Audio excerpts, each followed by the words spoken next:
do que clama em meio ao deserto, para o caminho do meu Salvador. Grita nas praças, nas ruas, nos campos, para o caminho do meu Salvador. Toca a trombeta em Sião, não despreze as feridas das suas mãos. Este é o tempo de lançarmos a rede, pregar a palavra, viver o Evangelho. Este é o tempo de quebrantamento, a colheita chegou, a hora é chegada, o tempo é este, ele vem.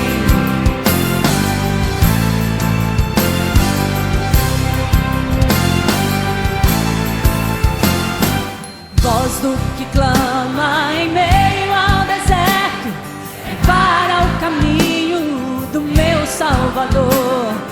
Grita nas praças, nas ruas, nos campos, para o caminho do meu Salvador. Toca a trombeta em Sião, não despreze as feridas das suas mãos. Este é o tempo, este é o tempo de lançarmos a rede, pregar a palavra, viver o Evangelho. Este é o tempo de quebrantamento, a colheita chegou, a hora é chegada, o tempo é este, ele vem. Este é o tempo, este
brilhando as margens plácidas, e o corpo heróico do retumbante, e o sol da liberdade em raios fúlgidos, brilhou no céu da pátria nesse instante.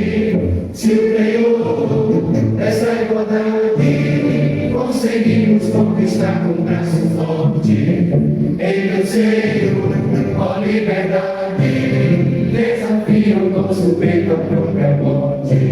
Ó pátria mãe, idolatrada, salve, salve, Brasil, um som intenso, um raio vívido, de amor e de esperança, terra desce, sem teu famoso céu desconhecido, a imagem do cruzeiro resplandece, diante mesmo a própria natureza, as velhas continuam do rosto, se teu futuro espelha essa grandeza, terra dourada, em tantas vidas que o Brasil pátria amada, dos filhos desses soles do gente pátria amada, Brasil.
Gerações rendidas em louvor, cantando ao Cordeiro uma canção.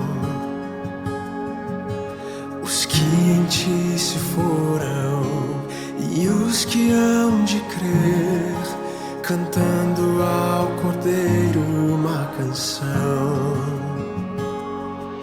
Teu nome é o mais alto, teu nome é o maior, teu nome é sobre todos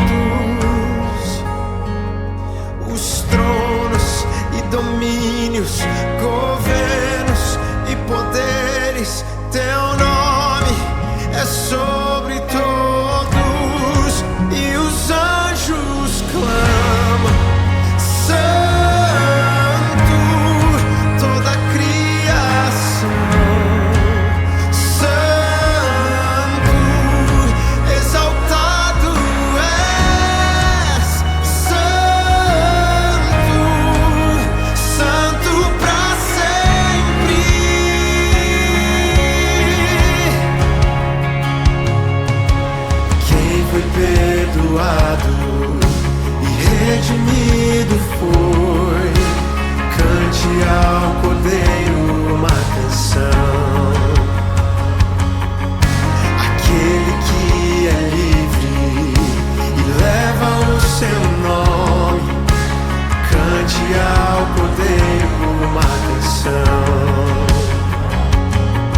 cantaremos para sempre, amém.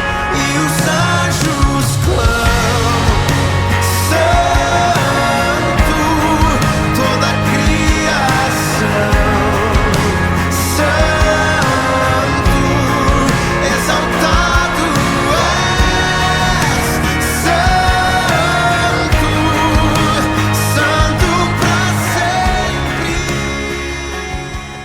O teu povo canta, Santo, toda a criação,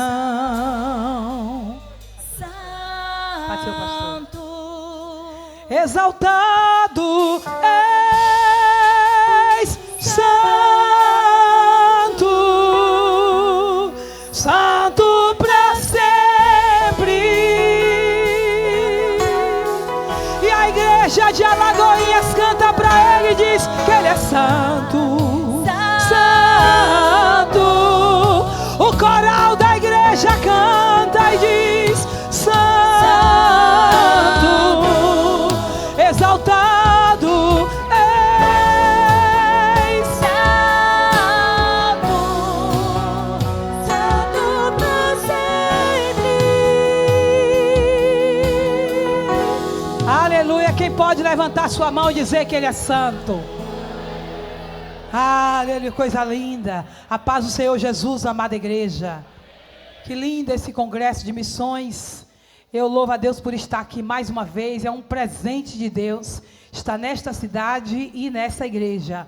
Quero louvar a Deus pelo pastor presidente, pastor Jair Silas, a sua muito digna esposa, pastora Nelma. Deus abençoe, minha querida, de uma forma especial. Amada igreja do Senhor, pastor Marcos Ezequiel, sem palavras para agradecer. Obrigada, pastor, mais uma vez, toda a sua equipe. Louvo a Deus por todos que fazem parte do evento de missões, todo o ministério presente aqui. Que bom estar nesta casa para glorificar o nome do Senhor. Quando o pastor Marcos Ezequiel me apresentou, assim falou que ele sentiu no coração de me convidar. Irmãos, eu lembro quando Deus falou comigo, quando ele me chamou para o ministério do louvor. Amanhã de manhã eu vou contar um pouquinho da minha história para você entender. Mas ali eu pude, até eu me emocionei e chorei quando ele falou. Por quê? Porque Deus, ele falou para mim, pastor Jair Silas, a gente não tem um pastor na minha família, não tem uma pessoa assim, seja influente, né? Foi um chamado mesmo de Deus na minha vida para fazer a obra. E Deus disse assim: eu darei sonhos a pessoas para te convidar, eu falarei a corações de pessoas para te chamar para os eventos. E quando Deus me disse isso, eu tinha 12 anos de idade, quando o Senhor falou isso lá na nossa casa, onde eu morava. Então eu sou fruto de uma promessa de Deus. Eu faço missões naquilo que o Senhor me chamou, porque foi Deus, quando Deus chama, Ele garante, aleluia. Quando Deus nos convoca para uma missão, aleluia, nada vai lhe faltar, Deus vai lhe abençoar, Deus vai lhe honrar. Missões está no coração de Deus e no coração da igreja. Vamos cantar o valor de uma alma, aleluia. Vamos adorar o Senhor, porque o valor de uma alma custou o Calvário. O seu valor custou o preço de sangue. Nós não estamos aqui por acaso. Nós não fomos chamados por acaso. Nós custamos o sangue do Cordeiro de Deus. Por isso que nós estamos aqui para adorá-lo nesta noite. Aleluia. Aleluia. Quero que a igreja cante e adore ao Senhor comigo. Irmão, você sabe o valor que tem uma alma, e nem todos os recursos humanos poderiam pagar. O dinheiro, a prata e o ouro, aleluia, é pouco demais para o valor de uma alma poder comparar. Irmão, o valor de uma alma Custou muito caro, e é necessário sentirmos por ela imenso amor, zelando, ensinando e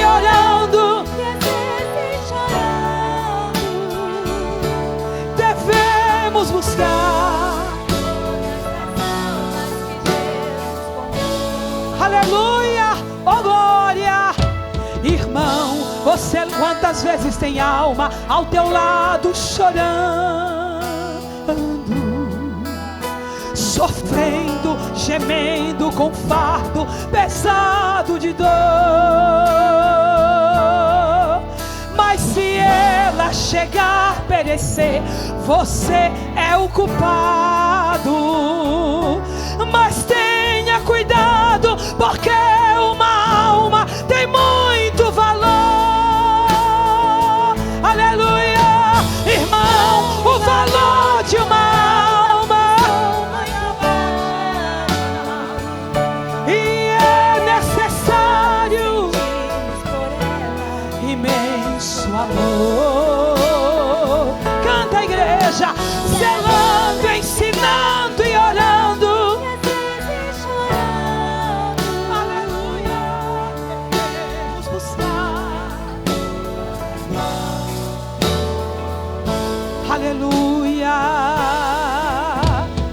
Adore ao Senhor nesta noite, porque você foi escolhido para ganhar almas. E a palavra diz que quem ganha alma sábio é. Seja sábio ganhando o seu vizinho, ganhando o seu parente para ele. Aleluia. Irmão, você lembra do id, do mestre amar?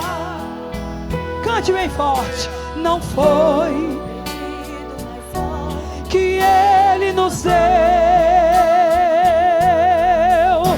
mas como podemos ficar com os braços cruzados, se ele de braços abertos por todos morreu? Levante a mão e cante, irmão, o valor de uma alma. É necessário imenso amor. É zelando, ensinando e orando, e às vezes chorando.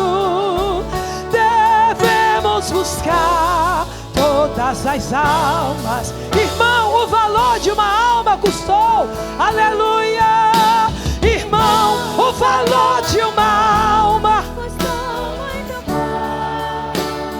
Aleluia. É necessário sentirmos por ela imenso amor. É zelando, ensinando e orando, e às vezes chorando. Devemos buscar que Jesus comprou. Irmão, você sabe o valor que tem uma alma. Quem pode adorar o Senhor nesta noite? Porque aqui não tem ninguém maior do que Ele. Não tem ninguém aqui maior que Ele. É o que nós vamos cantar, tudo é dele, por ele, pra ele. Levante a sua mão e diga: eu sou dele. Diga: eu fui comprado com preço de sangue. Aleluia, oh glória. Não tem ninguém aqui maior que ele. A estrela que brilha aqui,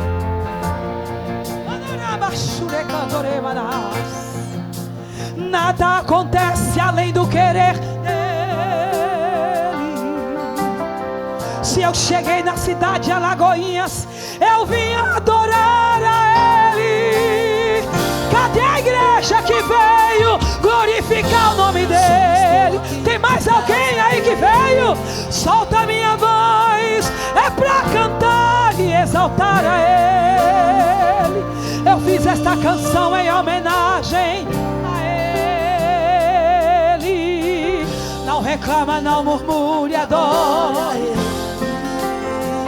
A igreja é dele. É pra Ele o meu louvor e seu louvor. A mocidade que cantou, o congresso de missões que exalta Ele. Mas com Ele a igreja está de pé. Sem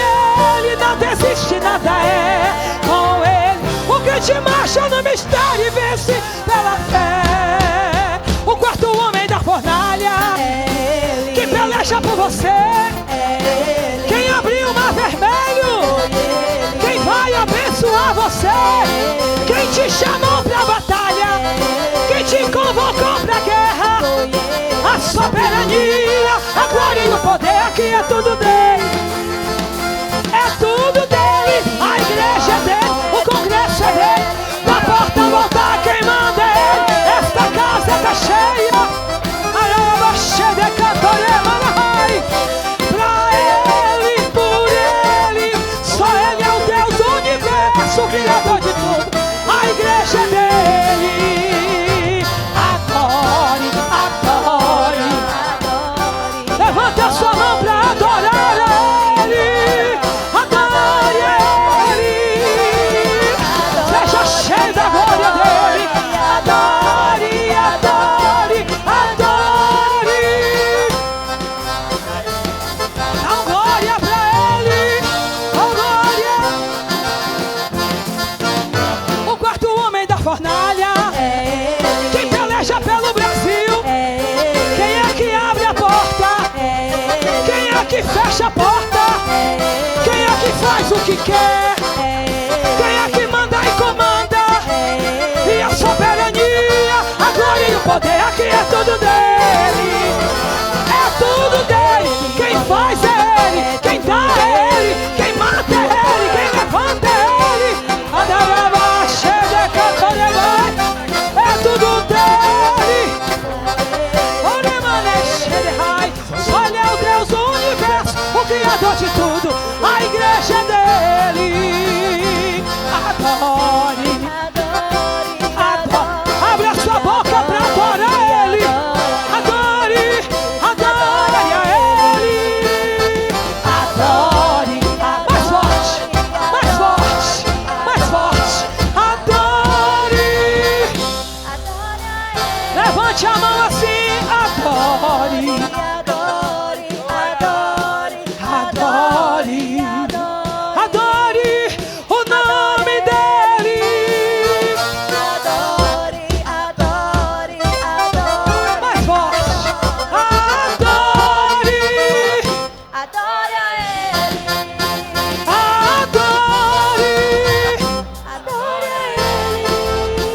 Fica de pé para dar glória a ele, igreja. Só vou pedir o povo ficar em pé, viu?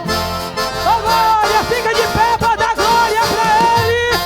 Levanta a mão pra ele. Adore, adore, adore. Assim, adore aquele que te chamou. Aleluia, adore, adore, adore.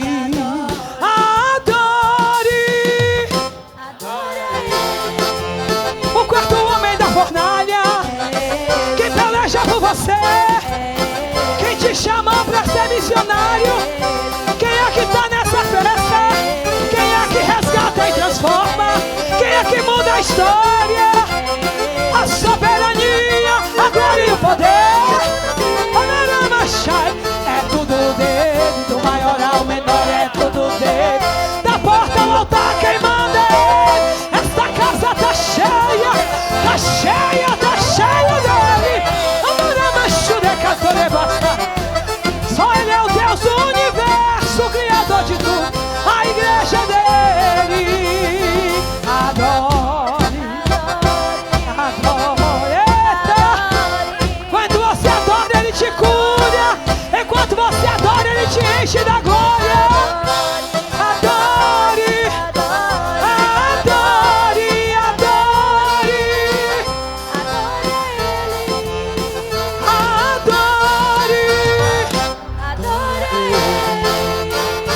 Levanta a sua mão bem alto pra ele.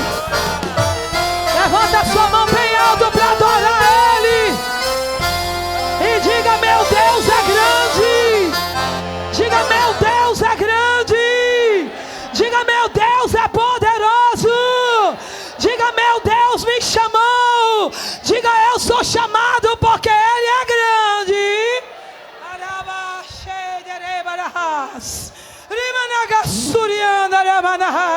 Vamos adorar, meu Deus é grande.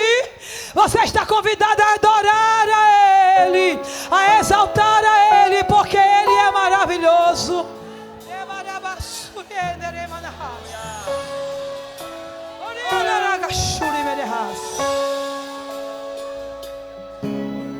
mais doce que o mel, maior que o céu. Ele é mais alvo que a neve, brilha mais que o sol. A terra se cala para lhe escutar. Coisa linda! E pelo seu nome Ele chama cada estrela. Mas Ele tem o universo na palma da mão. Só cai uma folha da árvore com a sua.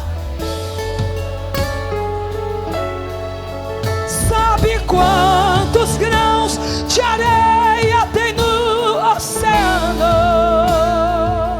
Ele põe limite nas águas, porque Ele é grande.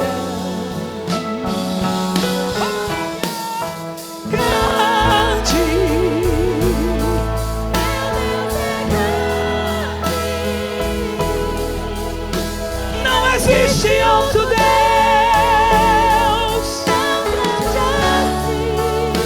Sua boca pra adorar. O Senhor, Ele é grande. Não existe outro Deus. Adore a Ele. Príncipe da paz, Pai da eternidade, lírio dos vales, a rosa de Saron. Ele é o sol da justiça, a resplandecente estrela da manhã, o alfa e o ômega, o princípio e o fim. Mas Ele tem o universo na palma da mão. Só cai uma folha da árvore com a sua permissão. Sabe quantos grãos de areia tem no oceano?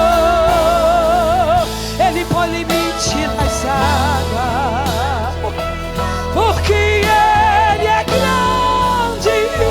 Agora, grande.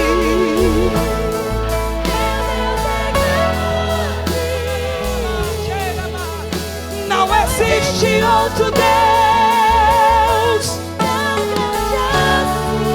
Oh, Ele é grande, grande. O Senhor é grande. Ele é grande. Não existe outro Deus.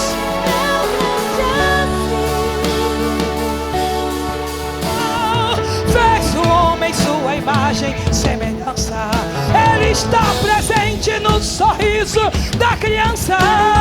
Para a escuridão, Ele é a luz. E para o perdido, Ele é Jesus.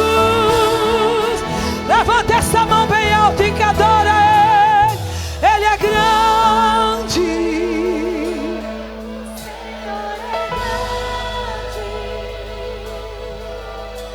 Não existe outro Deus. Ele é grande. O Senhor é grande.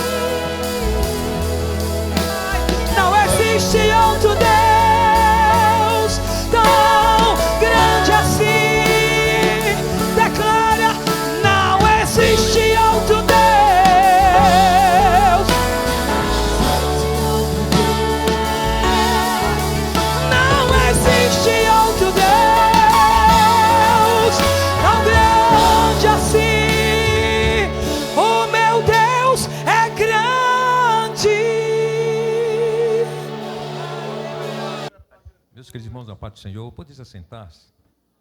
Em nome de Jesus, já fizemos a leitura oficial, mas eu louvo a Deus pela oportunidade que Ele me concede nesta noite de estar ministrando nesta abertura de congresso.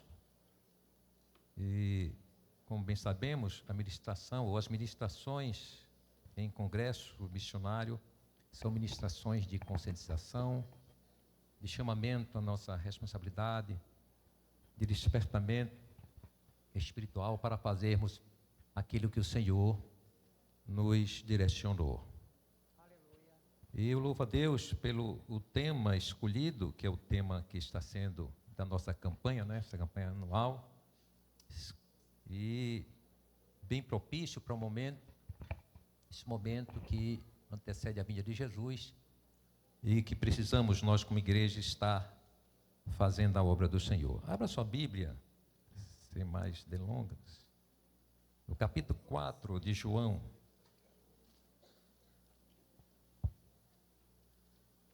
Vamos ler a partir do versículo 31, que já foi lido aqui esta noite.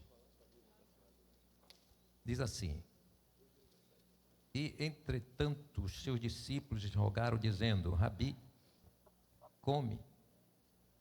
Porém, ele lhes disse: Uma comida tenho para comer que vós não conheceis. Então os discípulos diziam uns aos outros: Trouxe-lhe porventura alguém de comer? Jesus disse-lhes: A minha comida é fazer a vontade daquele que me enviou e realizar a sua obra. Não dizeis vós ainda, há 4 meses, até que venha a ceifa? Eis que vos digo: levantai os vossos olhos e vede as terras que já estão brancas para a ceifa. Todo esse texto, capítulo 4, a partir do versículo 1, se registra a história sobre a mulher samaritana que teve um encontro com Jesus. Jesus, ele vinha da Judeia em direção à Galileia, e necessariamente, o texto fala isso, teria que passar por Samaria.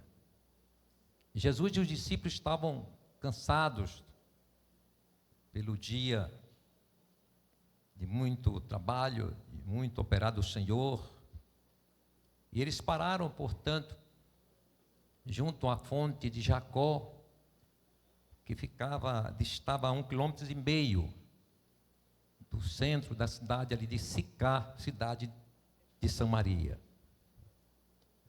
E os discípulos então vão à cidade, vão ao centro de Sicar, fazer compra de algum alimento para que pudessem saciar a fome.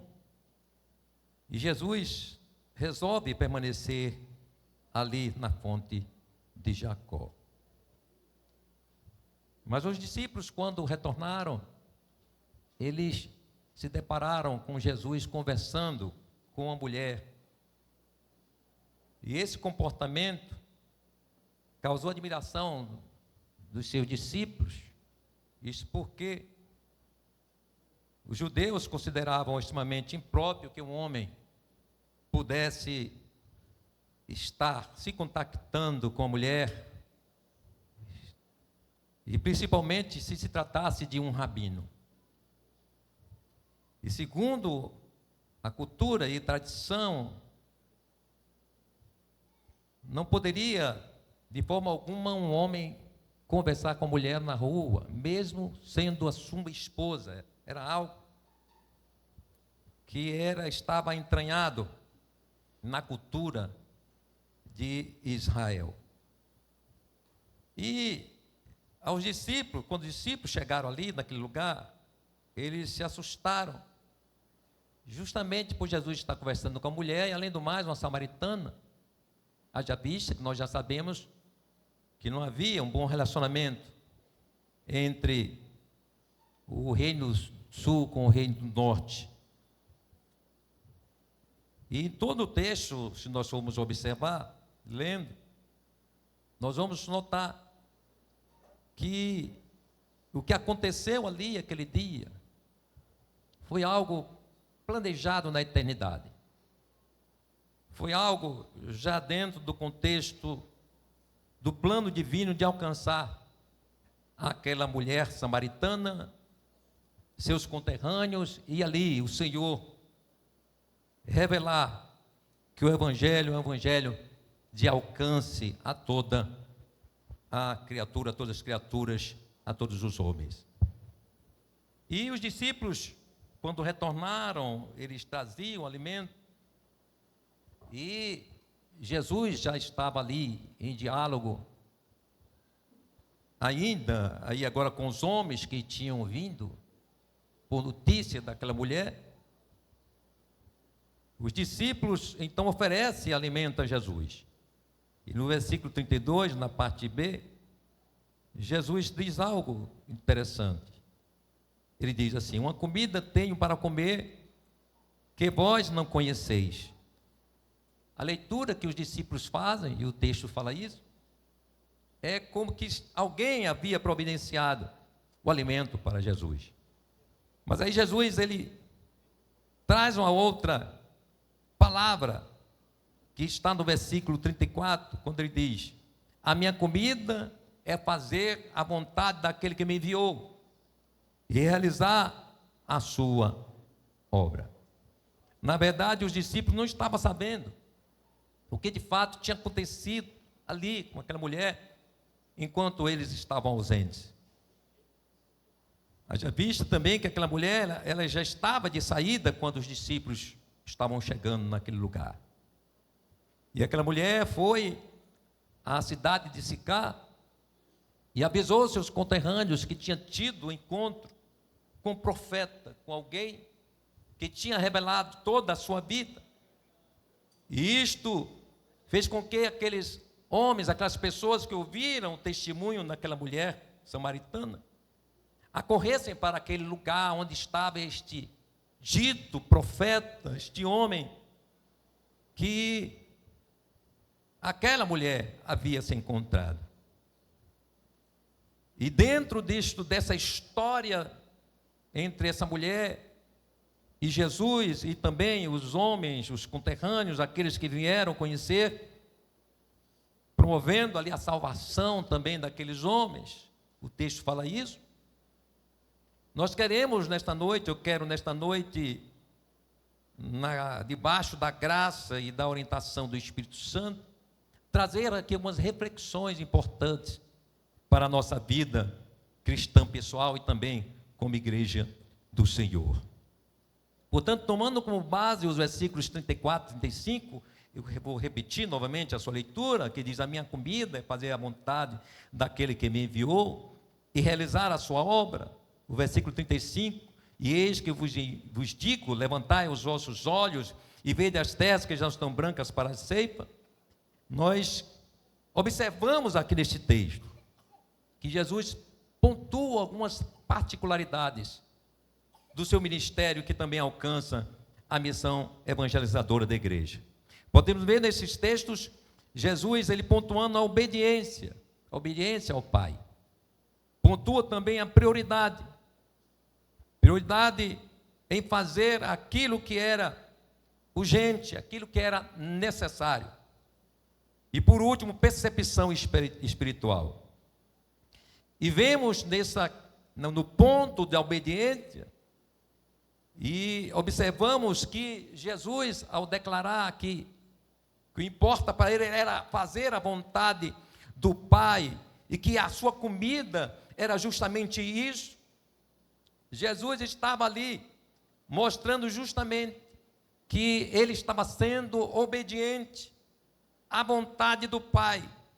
E a vontade do Pai era que ele estivesse aqui na terra, como esteve, como estava, era anunciar as boas novas de salvação, era trazer o evangelho da graça, o evangelho da restauração, o evangelho da cura, o evangelho da libertação, o evangelho transformador. Louvado seja o nome do Senhor Jesus para todos sempre.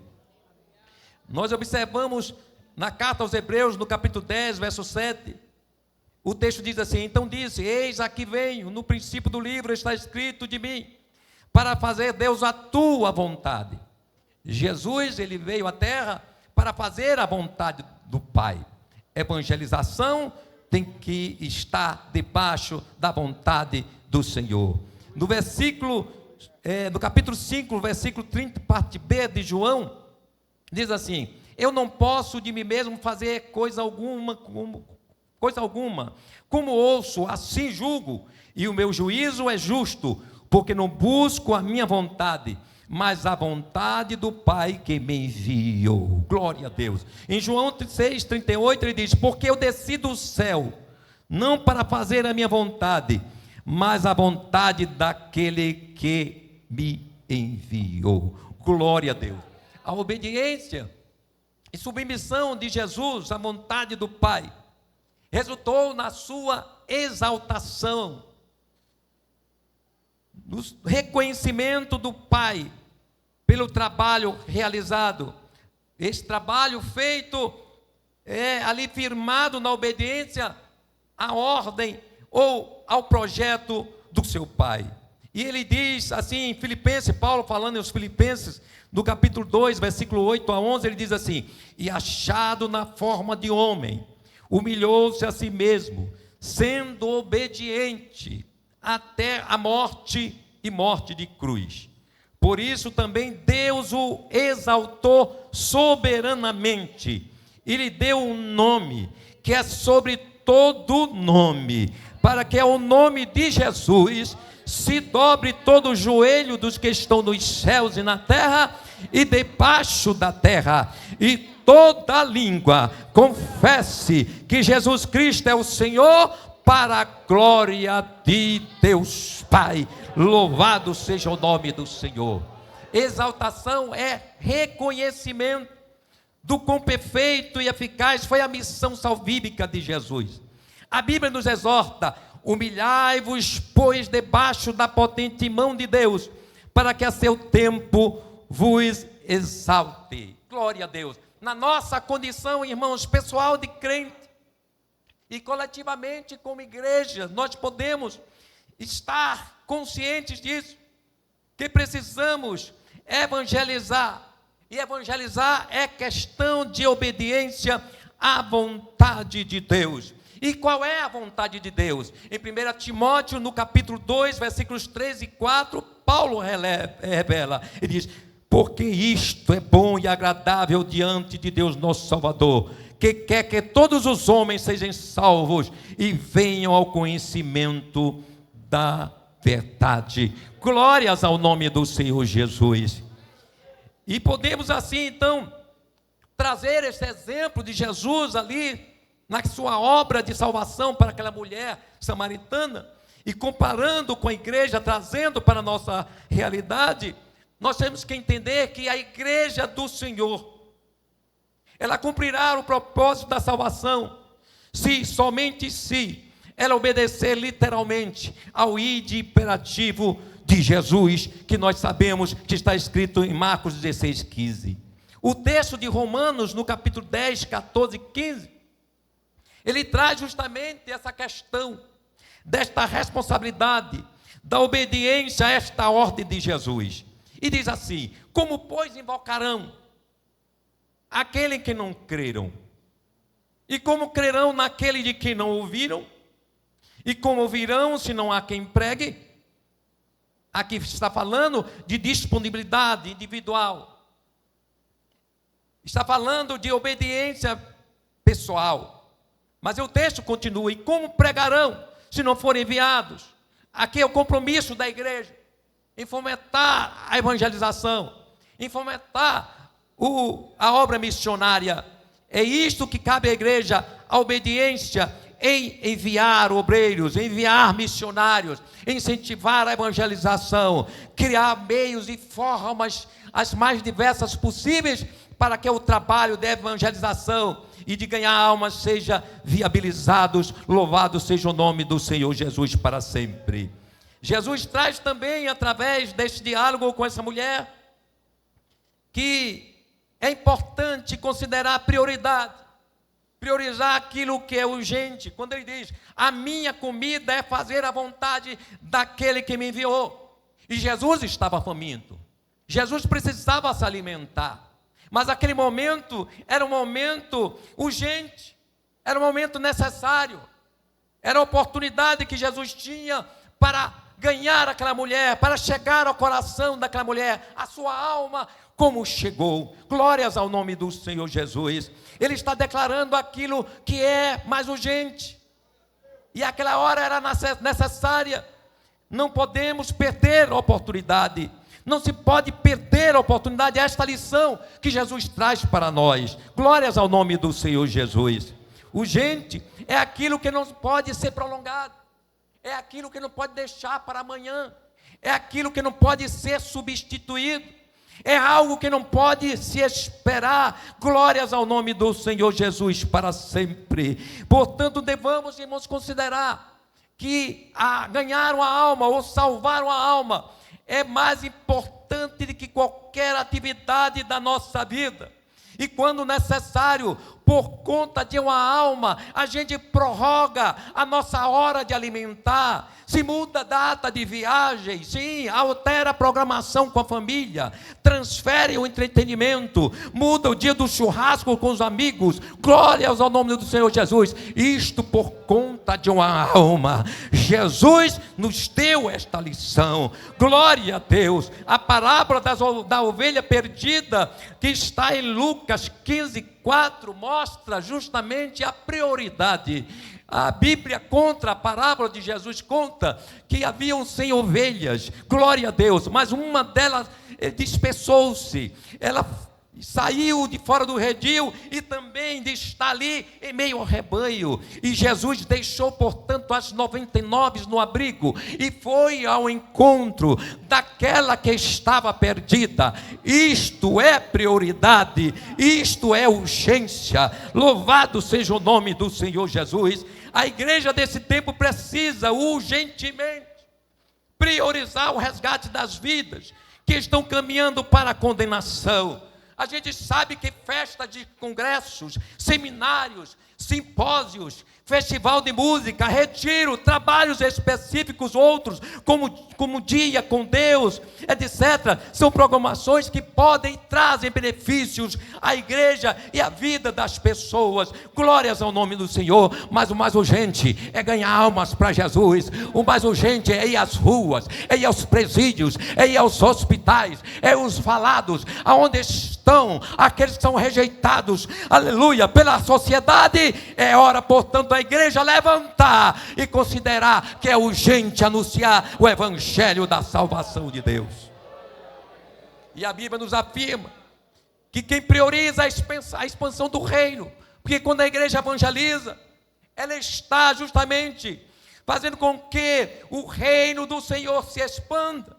E em Mateus 6,33 nós podemos aplicar isto, porque a palavra do Senhor nos diz, foi Jesus que disse isso: mas buscai em primeiro lugar o reino de Deus e a sua justiça, e todas as demais coisas vos serão acrescentadas. Louvado seja o nome do Senhor. Quando a igreja encarar isso de fato, aleluia, a prosperidade virá sobre a igreja. Não vai faltar nada à igreja, não vai faltar dinheiro para construir, não vai faltar dinheiro para reformar templos, não vai faltar dinheiro para comprar instrumentos musicais para a igreja, não vai faltar nada, porque o reino é considerado como prioridade. Glórias ao nome do Senhor. Evangelizar urgente e emergente é questão de vida ou morte, e que seremos cobrados por Deus pelas almas que desceram e vão descer a sepultura e estarem condenadas à morte eterna. O profeta Ezequiel, no capítulo 3, versículo 18 e 19, e a gente pode aplicar isso, mostra a responsabilidade que nós temos em anunciar, em priorizar a salvação. Diz assim a palavra do Senhor: quando eu disser ao ímpio, certamente morrerás, e tu não avisares, nem falares para avisar o ímpio acerca do seu mau caminho, para salvar a sua vida, aquele ímpio morrerá na sua iniquidade, mas o seu sangue da tua mão o requererei.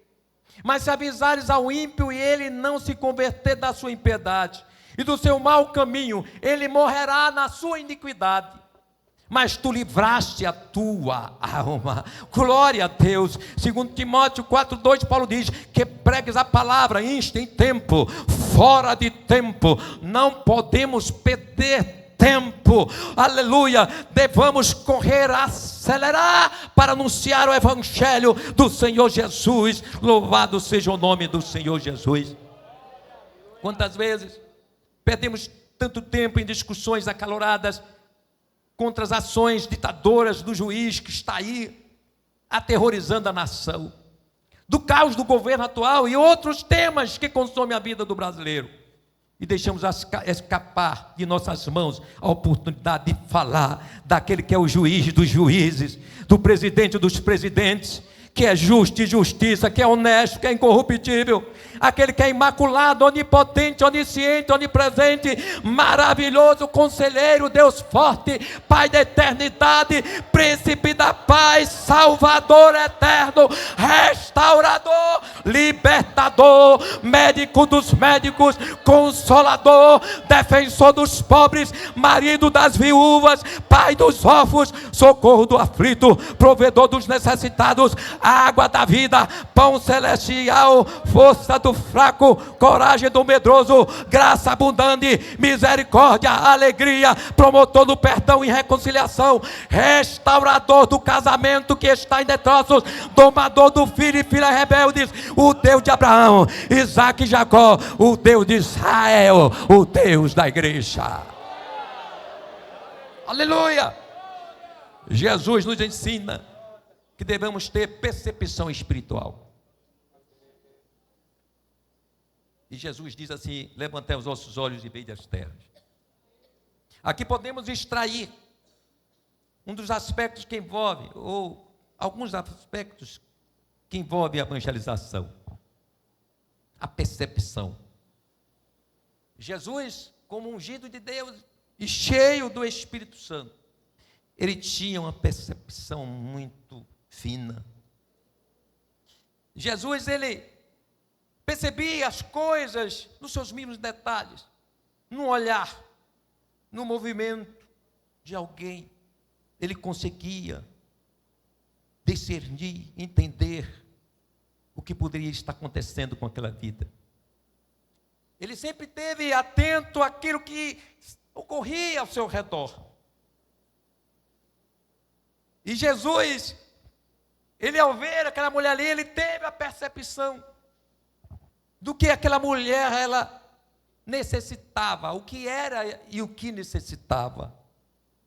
Jesus conseguiu ver naquela mulher, no seu semblante, traços de alguém que tinha alguns traumas internos.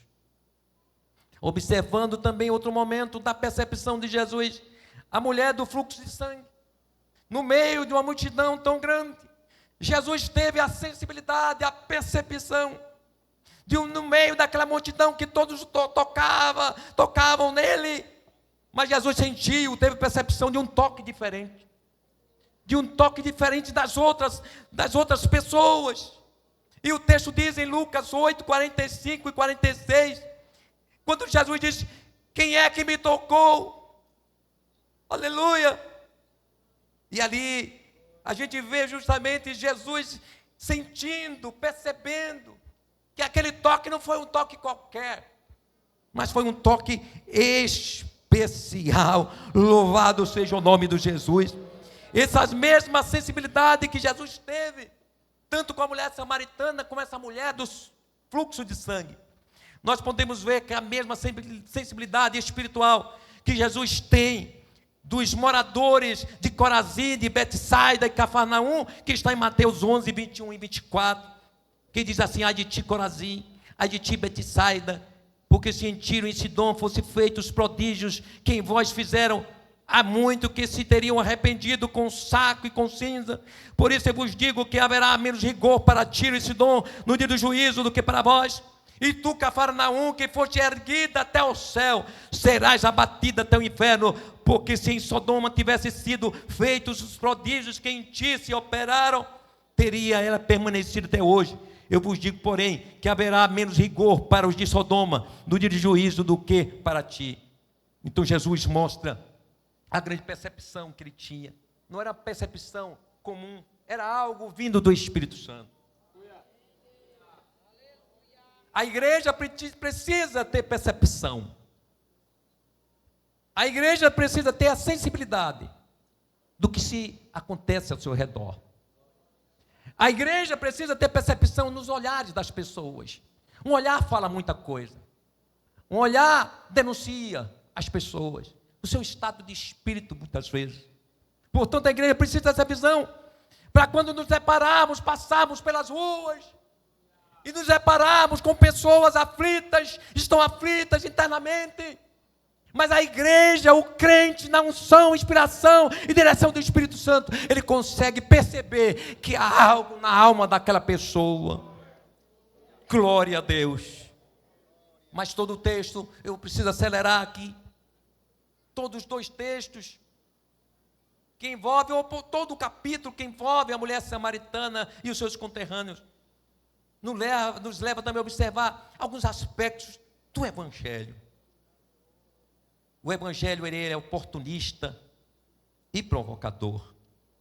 O Evangelho é oportunista porque aproveita-se de qualquer brecha que se abra. Ele é provocador porque provoca e conflita o pecador com o seu pecado. Jesus foi oportunista com aquela mulher samaritana. Jesus, ele aproveitou-se aquele momento em que estava só ele e aquela mulher. E ele pôde chegar à sua alma. E é interessante que Jesus, para chegar àquela mulher, ele usa justamente o argumento da sua sede, estava sedento.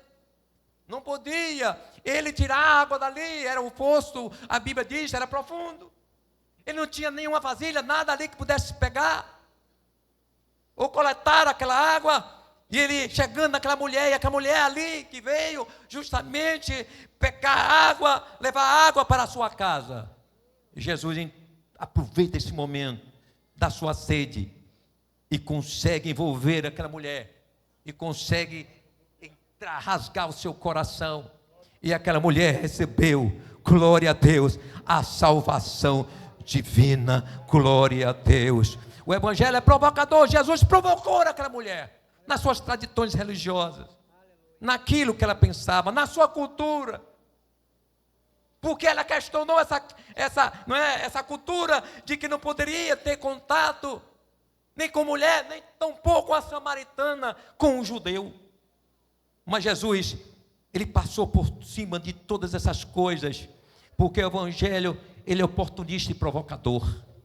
O Evangelho que nós pregamos precisa ser mais oportunista, mais provocador. Glória a Deus. Jesus fazia de todos os momentos oportunos para anunciar as boas novas de salvação. Louvado seja o nome do Senhor Jesus. Em João 2, versículos de 1 a 11, Jesus utilizou a transformação de água em vinho para revelar às pessoas a sua divindade e poder do Evangelho de realizar milagres.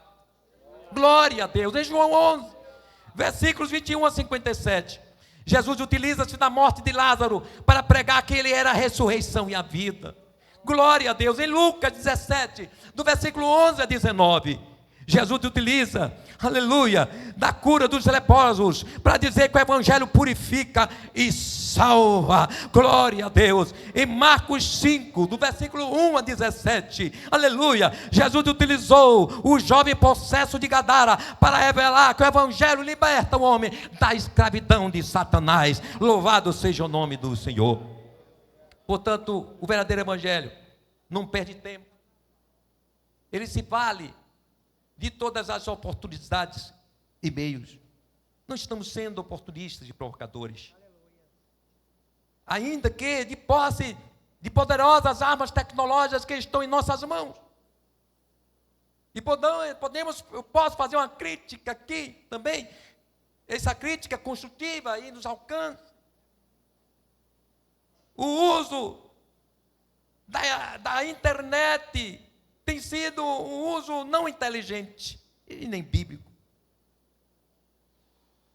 E a gente precisa observar que todos os meios que envolvem a internet, quer seja o YouTube, Instagram, TikTok, WhatsApp, eles são canais de oportunismo. E por conta disso, o mundo já teve essa percepção maior do que a igreja.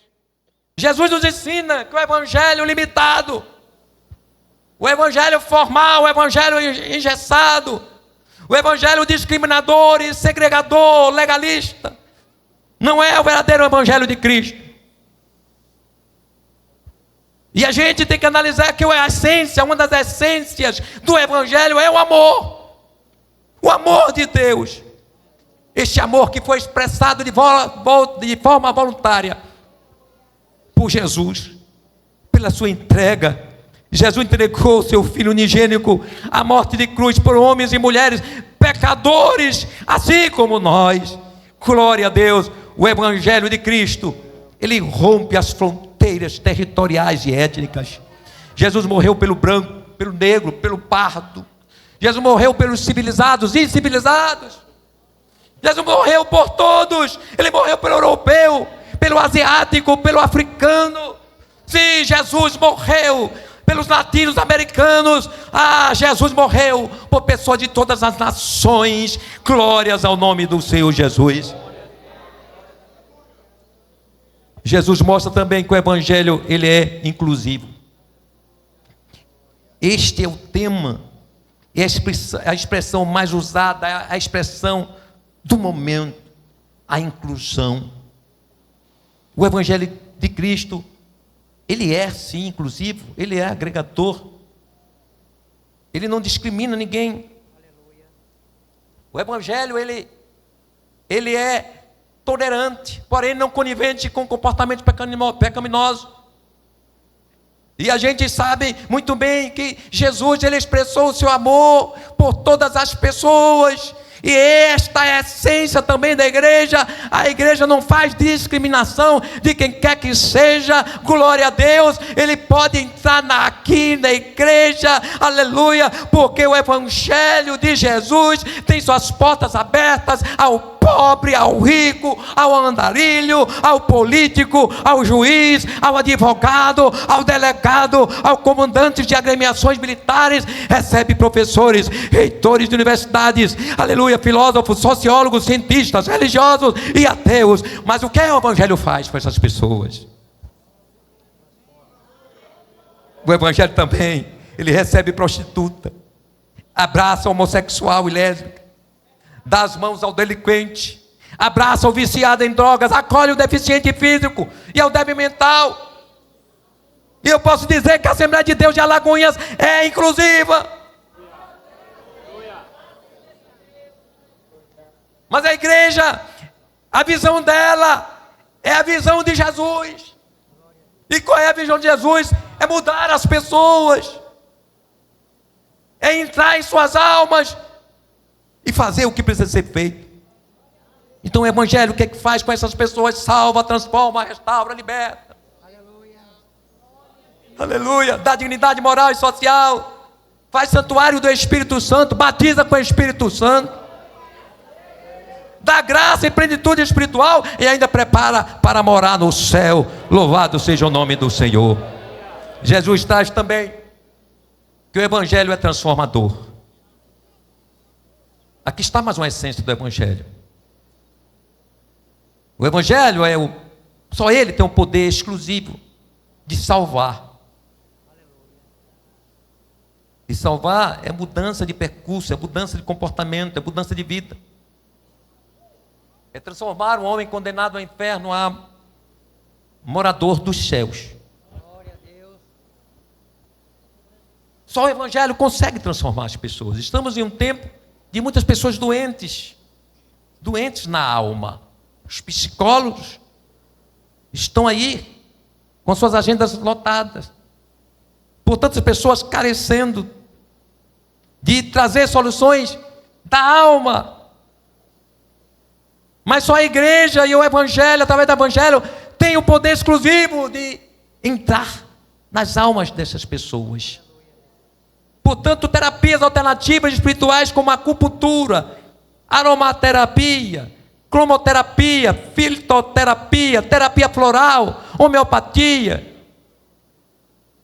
reiki, hipnoterapia, yoga, ou mesmo a sessão espírita, não alcança a alma de alguém para transformá-la, para curar esta alma, mas o evangelho sim alcança, porque o evangelho, ele é penetrante. Glórias ao nome do Senhor Jesus. O evangelho de Jesus transforma. Louvado seja o nome do Senhor Jesus.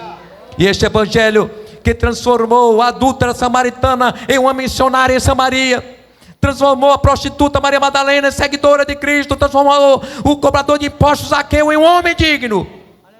Mudou a vida de Paulo, um perseguidor do evangelho, transformando em apóstolo dos gentios. Ele transformou o religioso Cornélio em crente cheio do Espírito Santo. E este evangelho de Jesus, aquele evangelho que Jesus pregou ali para aquela mulher, é o mesmo evangelho que a igreja da Lagoinha está pregando. Que evangelho é esse? É o evangelho que transforma criminoso em pregador e até pastor. Mulher ímpia e dirigente de centro de oração, incendiada no fogo do Espírito Santo. Músicos e cantores mundanos em ungidos adoradores do Senhor. Ele transforma jogador de futebol em atleta do reino. Transforma bêbado em vaso cheio do Espírito Santo. Transforma gay e lésbicas em homens e mulheres de Deus, cheio da graça do céu. Este é o evangelho que Paulo diz: não me envergonho. Glórias ao nome do Senhor Jesus. Mas Jesus também fala, e aqui eu finalizo, o evangelho é ação. O evangelho é a igreja trabalhando. Só ver e perceber, ter a visão espiritual e nada fazer não resolve. Tem crente, irmãos, que tem a facilidade de tantas ideias, né?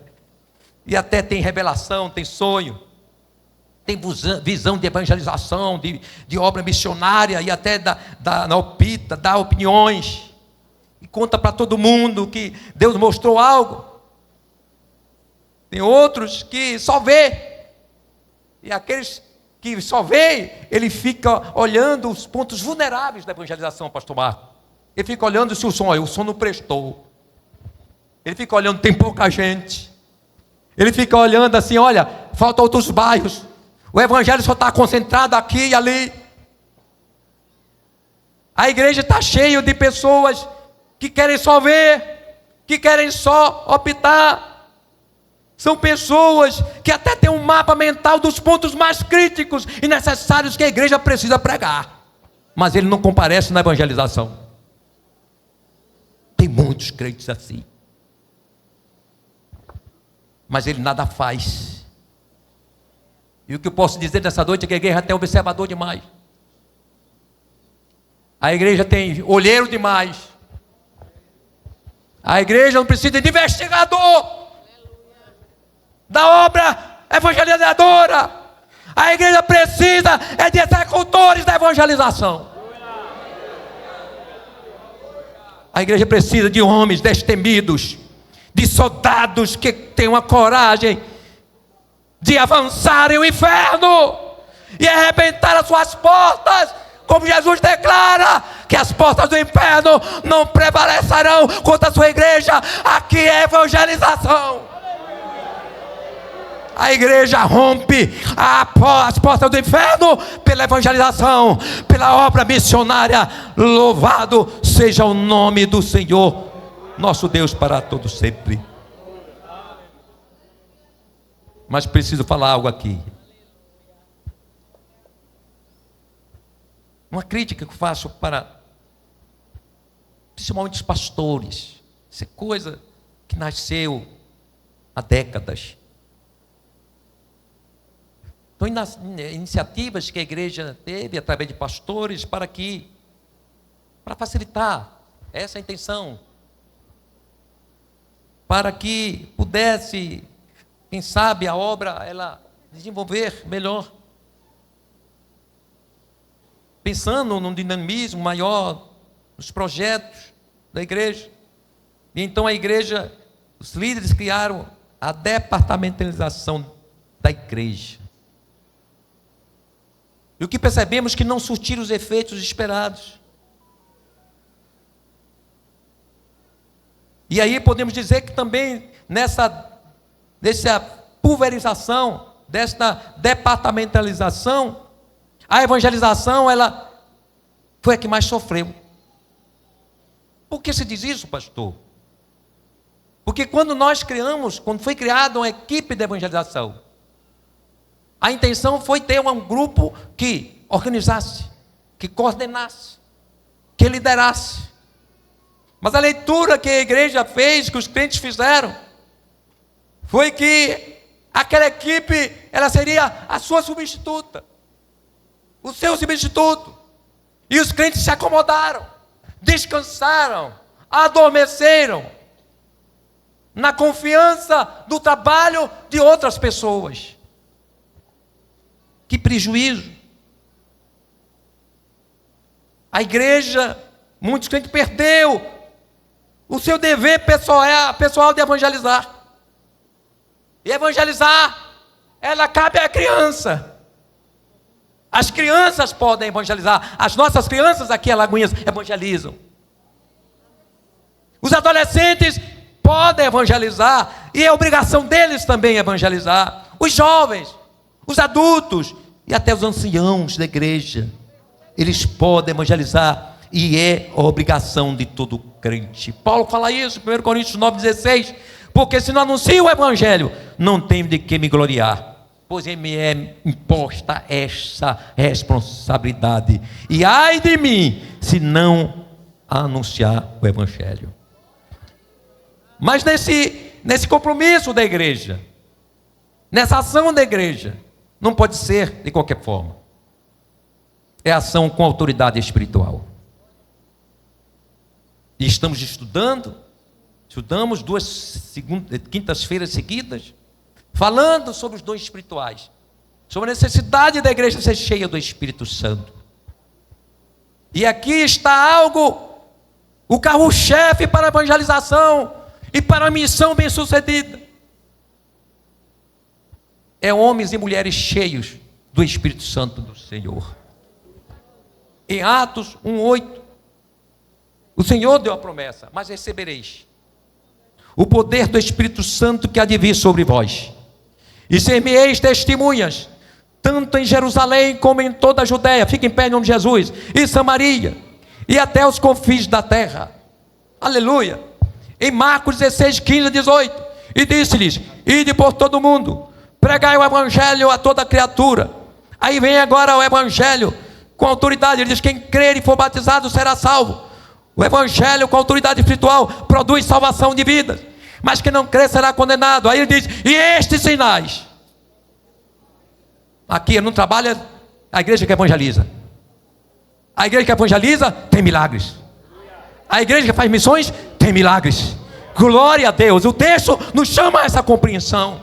Aleluia. E diz mais: e estes sinais seguirão os que crerem. Em meu nome expulsarão os demônios. E quantas pessoas oprimidas? E quantas pessoas sobrecarregadas de demônios? E nós já estamos achando isso tão comum, porque a gente não vê nem mais as manifestações visíveis de pessoas possessas. E isso é intrigante. O que nos dá a entender é que parece que o inimigo está fazendo até chacota da igreja. Porque se manifestar, não vai ter autoridade de expulsar os demônios. E era muito natural, tempos antigos, em que pessoas nos procuravam, iam às nossas casas, onde sabia que tinha um crente, e alguém que estava lá possessa, chamava o crente, podia ser um dirigente de oração, um porteiro cheio do Espírito Santo, e ia na casa dessas pessoas e expulsava os demônios, e as pessoas eram libertas. Será que estaríamos com autoridade? Na nossa evangelização, até nos nossos cultos, em pessoas caírem endemoniadas e nós conseguimos expulsar demônios? O evangelho que Jesus manda anunciar é o evangelho que é poder do Espírito Santo. É do poder sobrenatural. Evangelho sem demonstração do poder é evangelho fraco.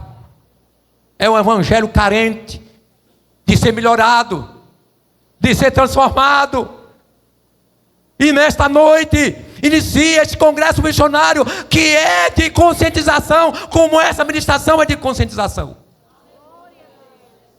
de que precisamos melhorar. Precisamos entender que não basta fazer congressos, tem que ser cheio do Espírito Santo. Não basta evangelizar, tem que ser cheio do Espírito Santo. Não basta distribuir folhetos, tem que ser cheio do Espírito Santo. Aleluia! E diz mais: falarão novas línguas. Cadê as línguas estranhas na igreja? São poucas. E quando alguém está falando línguas estranhas mais altas, até viramos para ver quem é.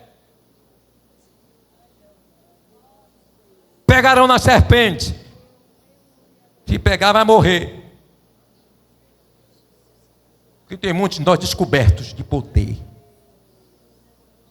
Se beber alguma coisa mortífera, a UPA vai ter que levar.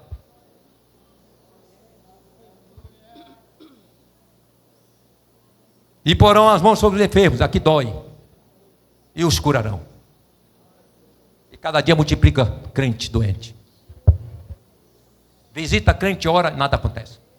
Vai aos hospitais, nada acontece. Unge, nada acontece. Mas nessa noite, eu sinto um clima sobrenatural. Obreiros do Senhor, meus companheiros, estamos na mesma missão, na mesma responsabilidade. Temos as mesmas fraquezas, as mesmas dificuldades, as mesmas lutas.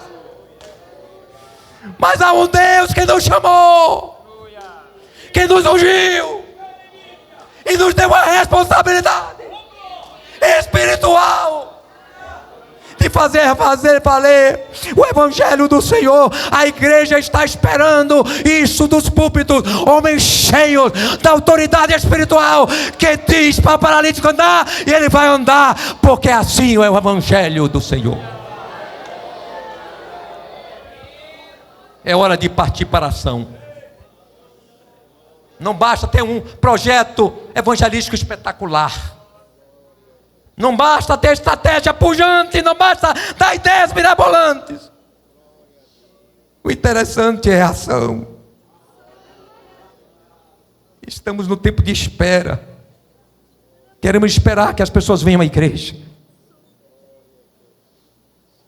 Esse não é o princípio do Evangelho de Jesus. O Evangelho de Jesus manda ir. Ide por todo mundo. Ide fazer discípulos de todas as nações. Aleluia. Quando Jesus enviou os 12, ele diz para ir. Aleluia. Vá. Está lá em Lucas 10, 1 a 3. Mateus 10, 6, 8. Na comissão dos 70, ele faz: ide. As ovelhas perdidas da casa de Israel. E nesta noite, a ordem é a mesma. Vem cá, meu companheiro.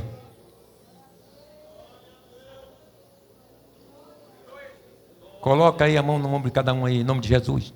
Isso é profético essa noite, viu? Se não encararmos que precisamos estar unidos no mesmo propósito, e entendermos que a hora é urgente, e mais do que isso, é emergente, e que seremos cobrados por Deus se continuarmos descansando, dormindo, se continuarmos dormindo em berços esplêndidos, Deus nos cobrará. Mas eu não quero chegar no céu com mãos vazias. Eu não quero chegar nos céus com pendências com meu Deus.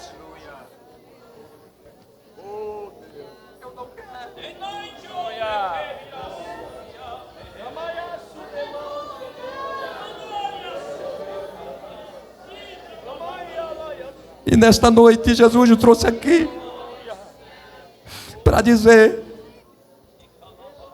levantai-vos e vede os campos que já estão brancos para a ceifa. Paulo diz: já é hora de acordarmos do sono. Aleluia.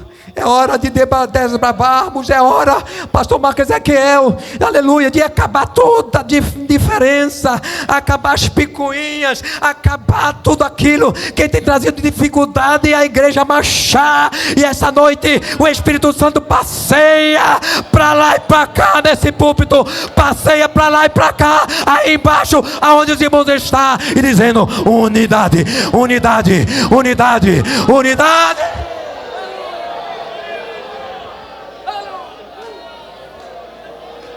Alamais, canta alamais.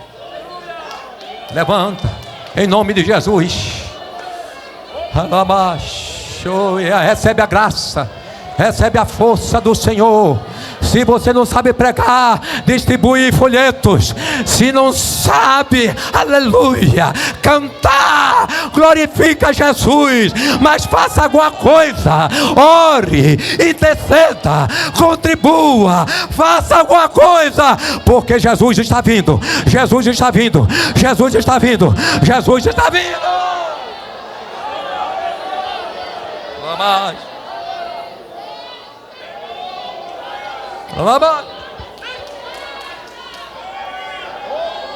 Eu sinto Jesus fazendo algo extraordinário aqui esta noite. Jesus está fazendo algo especial aqui nesse púlpito. Jesus está fazendo um rebuliço tão grande que vocês não imaginam. Você não sabe o que Jesus está fazendo aqui esta noite. Você não sabe o que vai acontecer com o ministério de Alagoinhas. Vai acontecer algo extraordinário. Vai abalar essa cidade, vai abalar esse estado. Todos vão saber que há, aleluia, um ministério diferenciado em Alagoinhas. Homens ungidos, cheios da graça, cheios do Espírito Santo. Homens com autoridade espiritual, com autoridade na palavra. Homens com a revelação da palavra. Homens ungidos. Louvado seja o nome do Senhor Jesus. Pastor Marcos Ezequiel vai fazer o convite. Shekinah de Deus, Shekinah, Shekinah de Deus, é a presença do Espírito Santo no meio da igreja. Shekinah, Shekinah de Deus, é a presença do Deus vivo neste altar. Shekinah, Shekinah de Deus, aleluia, é a presença do Espírito Santo no meio da igreja. Shekinah, Shekinah, Shekinah, é a tua glória, Senhor, é a presença do Deus vivo neste lugar. E quando Salomão acabou de orar, desceu fogo do céu, do santuário. Os sacerdotes não podiam entrar.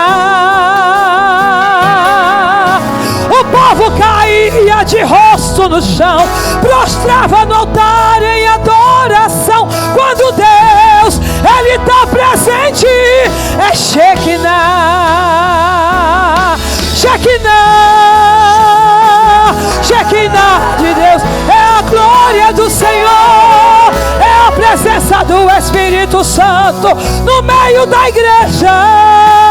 Shekinah, Shekinah, Shekinah de Deus, aleluia, é a presença do Deus vivo neste altar. O mesmo aconteceu no Pentecoste. Estavam reunidos o povo de Deus, quando de repente ouviram um som do céu, aleluia, e foram batizados com o Espírito Santo e falavam em mistério, povo santo. Quando Deus, Ele está presente, é Shekinah. Orama, Shekinah, Shekinah de Deus. Aleluia. É a presença do Espírito Santo no Congresso de Missões em Alagoinhas, Bahia. Shekinah é a tua presença, Senhor. É a presença do Deus vivo. Levanta a tua mão bem alto para Ele, adora. Shekinah, Shekinah, Shekinah de Deus. A presença do Espírito Santo no meio da igreja. Shekinah, recebe a presença dEle, sinta a glória dEle, adore o nome dEle. É a presença do Deus vivo neste altar. Aleluia. Shekinah,